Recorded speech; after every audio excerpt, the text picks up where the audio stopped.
Welcome back, ladies and gentlemen, the fear makers.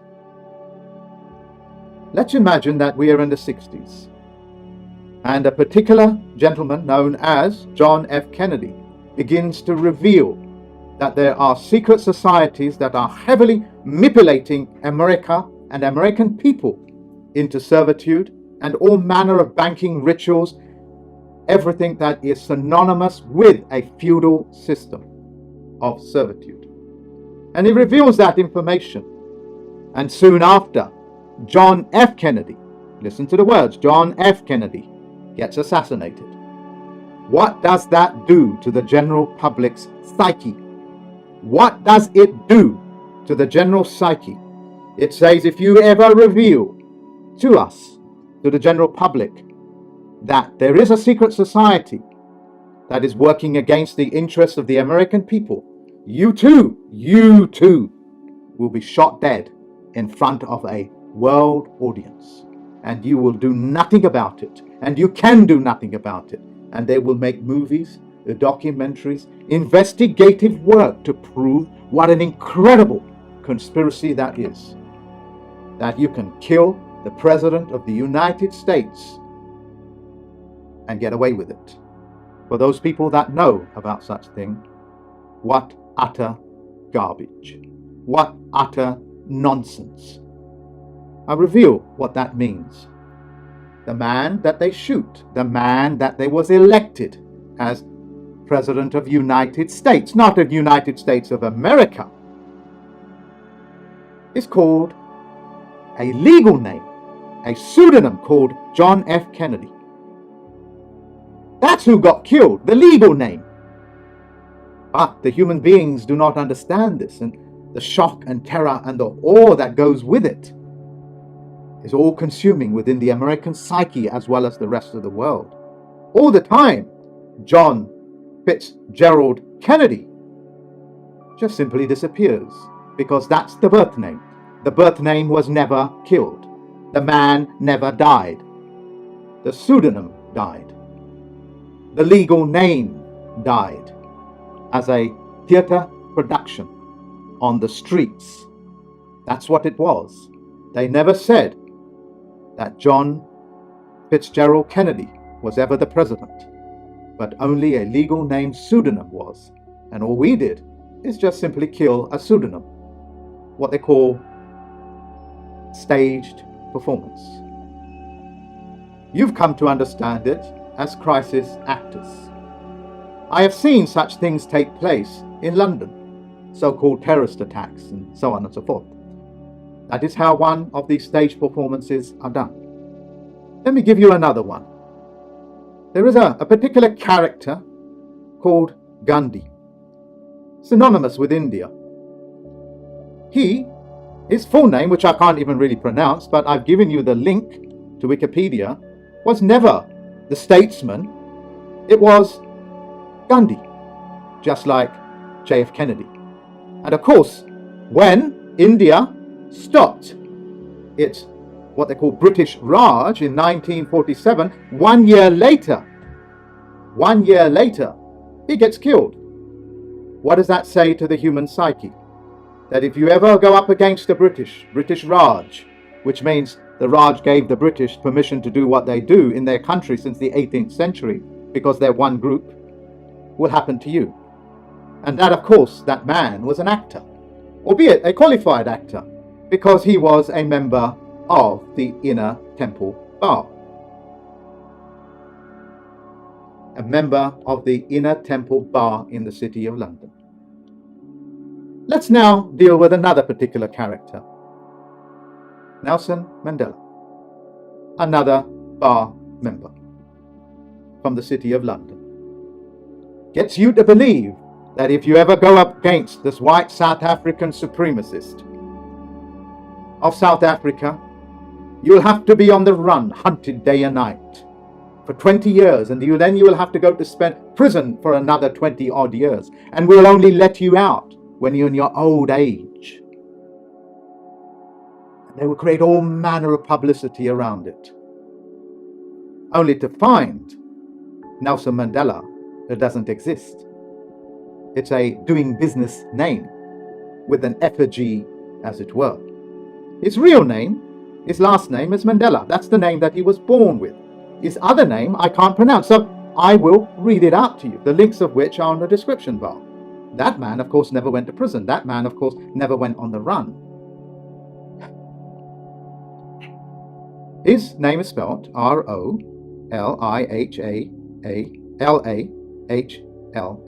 Mandela. So who exactly is Nelson Mandela? It's the one that goes to prison, the actor. But of course, through one door and out another. How many times have we seen this, ladies and gentlemen, for those people that have gone to court? In the Americas, we come back to again, and you need to go through this psychologically to understand how deep and how much interest has been put into shrouding you with their cloaks and daggers, to put the fear into you that if you ever go up against them, these are the things that will happen to you. But it's only a pseudonym, ladies and gentlemen. We call it shadow puppets, shadow games. We have a particular character called Martin Luther King, synonymous with the 60s rights movement. Gets shot dead in public, on a balcony, which is another word for a stage. But of course, Martin Luther King runs for this, runs for that. But never the birth name, but never the true name, never the man that was born, but only as an actor. All of the Americans followed him, believing that there is a light to be shone in the psyche of the American people.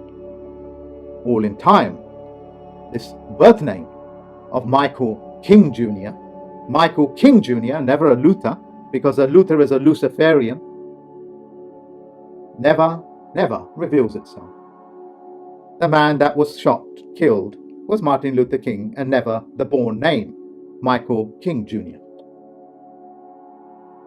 Thousands of newspapers, thousands of television reporters, television stations, books have been written on these subjects and reported, all the time not revealing the nature of the moniker. The moniker is, they never existed. Only the effigy, which the general public keep attaching their names to. Why is it not a single man and woman that I can find seems to ever use their birth name, their actual real name? Let's come to the modern day myth, which I have spoken to you already. We have visited history. Let us visit something a little bit more modern. You have a particular character that takes credit, a lot of credit, for WikiLeaks. WikiLeaks, which is the governmental department's website that allows the 10-year, 25-year, and I believe the 75-year releasing of data. It's decommissioned work. That is their platform. That's what they use to give the documents out, to say it's expired. That's in the public domain. But of course, through trickery and through the use of false language and false and misleading sentences, it walks people into believing that a man called Julian Assange ever reveals in these papers onto WikiLeaks, then we'll come after him day and night and put him in prison. But of course, Julian Assange is a doing business name, just like J.F. Kennedy, Gandhi, Martin Luther King. In doing so, what does it do to the general public in modern day, today's terms? What does it do?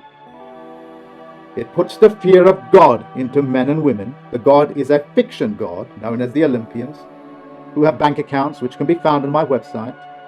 It puts that fear in men that if you ever go up against the government or the CIA, the FBI, whoever it is, we're going to hunt you down and put you in prison. But of course, it's just decommissioned work. It's a theatrical show, a theater show. Julian Assange is a doing business as name. It is not the birth name. He uses another one called Julian Paul Assange. Assange, ladies and gentlemen, If I was to say it, you would not even believe it. Julian Paul Assange is also a doing business name, and he also uses Julian Assange, which is also a doing business as. But of course, when he's in prison, it's never Julian Paul Hawkins that goes to prison. It's never Julian Paul Hawkins, the birth name, that goes to prison. The actor goes to prison. How does an actor go to prison? To get the general public to make you believe it's the man that's gone into prison. The level of fraud that goes on through your media, like the BBC, like the newspapers, like the books, the constant brainwashing that takes place is to rob you of your ability to withdraw your consent of that trust position, of withdrawing that credit that you gave the government, that MP, that senator, that governor, that sheriff. So they are so petrified that you will find out one day. That's why they go at it day and night, day and night, day and night. Make movies after movies to convince you it's a terrible world when you can be picked up any day and put into prison for just pointing out that democide has taken place. Democide means death by your government, death by a government. What do you think will happen if you knew you have the power to be able to put these people into prison? These are the things that we have been working on. And they know we are coming for them. How hard will these people ever work to hide their lies? If you knew, ladies and gentlemen, in law, that black means that you have no standing in law, that you cannot ever write an autograph, not even make a signature, that if you knew this as a bar attorney, how hard would you work to hide that information, that if you ever use the word black in front of your name, as in black man, that you lose all standing in law? Subconsciously, you are being programmed, because that's what the word black means. It means you have no standing. How many campaigns are there out there, ladies and gentlemen? Black lives matter. As I have said to you before, black lives do not matter, because black has no standing. Get rid of the poison prefix. Get rid of it now. Tell them I'm a man, and I will tell you what you are. But you don't ever tell me that I'm black, white, or any one of these things, because even if you put white, do you know what it will do? It will say you're a North African, and if you're North African or a European, you can't be American, can you? Why do you think they put it? And then to seal that doom, seal that piece of paper, that program into your head, they now say to you, you can now submit your form. If I said to you, submit, you, John, out there, submit, you, Tracy, out there, submit to me, what are you going to say to me? You're going to pick up a bat and you're going to come out fighting, because that's what they are doing to you, but you don't know it. Understand? And that type of energy is the type of energy these people put in to rob you of your ability to make contracts, make your own agreements, bypass the inner temple. Just pick up a dictionary and just look it up, a law dictionary, what it means. That's why the Black's Law Dictionary has no standing. It's all garbage in there. That's why the Blackstone's Dictionary has no standing. That's why the black nobility out of Venice has no standing. They're just fiction, like their fiat currency. I will now ask you to step back in time, say 2,000 years ago, presumably when a particular character existed. And this particular man is a carpenter. And he has a humble beginning, as well as being a teacher, called, in Jewish language, a rabbi. And this carpenter, who works with his hands, with tools, building whatever he builds, as a simple carpenter, begins to educate the general public on the things that I am educating you about. The explanatory reach to understand that you have to program yourself out and touch those things which are powerful in you. Power over yourself, never over other people. He begins to teach them that you can use the Roman roads, that the Romans are an interface called Roman roads. They're a type of contracting venue that allows you to move from one point to another under the protection of their armies. just as the knights do in England for the post office. That's what a knight does. It protects the movement of contracts, because contracts is what enables all commercial activity to take place under this planet, on this planet, in this planet. So, if you knew that, and if Jesus knew this carpenter, this rabbi began to teach people, what would you do as a narrative, as a man or a woman that would consider fellow human beings as competitors? What would you do? What kind of teachings, what kind of programs would you generate to rob other people of ever using these conduits? Very simple. If you ever tell people the truth of what your power is, if you ever tell people those things that are above are the same as below, and that you are not so very far different, that you are not different from any creation, you're part of it, and as a result you are just as creative. Hence those famous words, if you have seen me, you have seen the Creator. If you have seen the Creator, you have seen me, because creation is what it is. You would make it so pernicious that if you ever spoke of such things, you'll get yourself crucified. That is the consequences of following their narrative. It robs you of being able to use the existing conduits, like Bitcoin, like the post office, like the non-fungible tokens, the blockchains. That is what happens when the use of these legal names go haywire. Bitcoin, ladies and gentlemen, is only the tip of an iceberg. Bitcoin is Titan money, as opposed to the Olympians' money, which is fiat-based currency. As a plenipotentiary judge, I have done my best to educate you and provide you with all the evidence that I can. Some of these evidences go into their thousands of percent, let alone 100%. There is a statement that I'm going to make now, and I wish for you to participate. I wish you to participate in this. Now that we know there was a civilization about 150 years ago, the countries, as it were, the land masses, carried the names as a forename, like Tara, terrestrial, Tara australis. It carried those names to say, this is the civilization that was once. What lengths would you go to if you was able to destroy the men and women that offered that conduit, that were the creators of Tara australis, the men and women that allowed the cooperative society to take place and flourish, the creators of Bitcoin? What lengths would the Olympians, the creators of fiat currency, go to destroy the existence of the titans, as it were, in your mind, to finally put it to sleep, that there is ever gold or silver for you to touch upon, because that was Titan money those days? Because when you had that money, the banks didn't have it. That nugget of gold was in your possession, not in the banks. So to steal from you, they created bonds, and then gave you the bond on the back of that gold. Then they began to print even more bonds on the back of the same gold, and fiat currency was born. What would you do?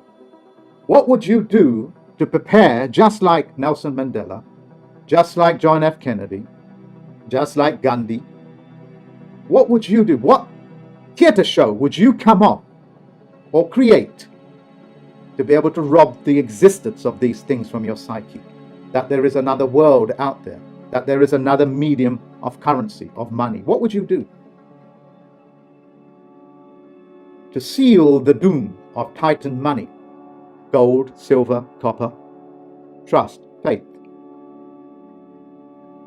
I would build a gigantic ship, and I would sink it, and that ship would be called the Titanic, and it'll be done by the British, because that's what it was. It was a British ship. And in doing so, 1 year later, I would give birth to fiat currency, the beginning of what is known as the Federal Reserve Act. They've essentially killed off in your mind the existence of Titanic conduits, Titanic money, gold, silver, and etc., and then bring in the fiat empty promissory notes that has now virtually collapsed their own systems. Because as you now know, that they're zombie corporations, and the Olympians are zombies. That's what they are, zombies. Your governments, ladies and gentlemen, is a non-existent. It's an oxymoron. It is your bureaucrats that run the world. The reason why, by the way, the word bureaucrat just simply means something that sits on top of a government. In other words, it is they that run the world. The governments, like MPs, Parliament, have got nothing to do with anything. Their job is to try to sit in between the man and the bureaucrat. Because if you was able to touch the bureaucrat himself, what they call permanent secretaries what they call them in this country, you can give them orders as to how you want them to conduct your affairs on their behalf, because that's what they're paid for. So they put a parliament in and then give you voting rights while somebody else elects that man in. So for example, in this particular point, you have an MP, let's call him John something. Let's call him John F. Kennedy. I have an MP called John F. Kennedy that is running for election. Who is electing him? Not me, because I only get voting rights. Somebody else puts him in position, gives me no choice as to whether I should or should not vote for him, but creates a counterpart, which he also elected. In other words, I have no electoral power, just like the Americans. Hence the word electoral college chooses who you're going to vote for. Voting is a corporate instrument. Because of this, they've now created this counterface between the man and the bureaucrat, the permanent secretary, who's there to fulfill the wishes of the man. Once they create successfully in your minds that a parliament is needed, that it runs a particular government, when you know bureaucracy is the opposite of what that means, which means no government needs to be there. Once they created that interface, now the self-interested parties, the electoral college, the electors, can go in and tell through their whips what the parliamentarians should talk about to make enough noise to convince the general public that's how it should go. That is how they voted in wars. That is how they voted in, say for example, having 75% sewage in the London water supply, because there's a scarcity of water. So why don't you drink feces and urine water? The lengths of their wickedness would go on, and I'm letting you know, through the use of Bitcoin and etc., you can bypass their so-called trusted position. That is why, you educators out there, I would ask you to please explain to the obsolete nature to your students on a global scale the total unnecessity of a government, because you already have bureaucrats. That's why when Parliament goes or the Senate goes on holiday, the country still runs itself. You don't ever need these witless buffoons to ever speak for you. And that's called taking your rights back, taking your accreditation back, taking your credit back, taking your vote back, taking your electoral powers back, because you don't need a middleman to speak to a bureaucrat. The world of the middleman, ladies and gentlemen, has ended. I wish to say a little note on your health. It's a saying for my friend Mustafa. We often speak about health. He reminds me, look Mark, the natural state of the body is to be in health. The natural state of the body is to be in health. It is the job of the pharmaceutical industry and all of these people to keep you in health, lacking in health, and then making sure that you are comfortable in health, that you are codependent upon their poisonous ways. Do 2-3 minutes research to find out how many people have healed themselves with things that they say can never be done. Your body, its natural state is to be in perfect health. Your mind, ladies and gentlemen, is exactly the same. Make it active by doing some physical work. Enjoy it, gymnasium. Do some activities with your friends. In doing so, you will create that natural state where it wants to be in health, called neuroplasticity. Neuroplasticity, coupled with your physical health, and of course with Bitcoin, blockchain, NFTs, the world is yours. Thank you very much, ladies and gentlemen, for listening to me. It has been wonderful speaking to you. I am happy as can be, because quite literally, we're in a new world. Thank you.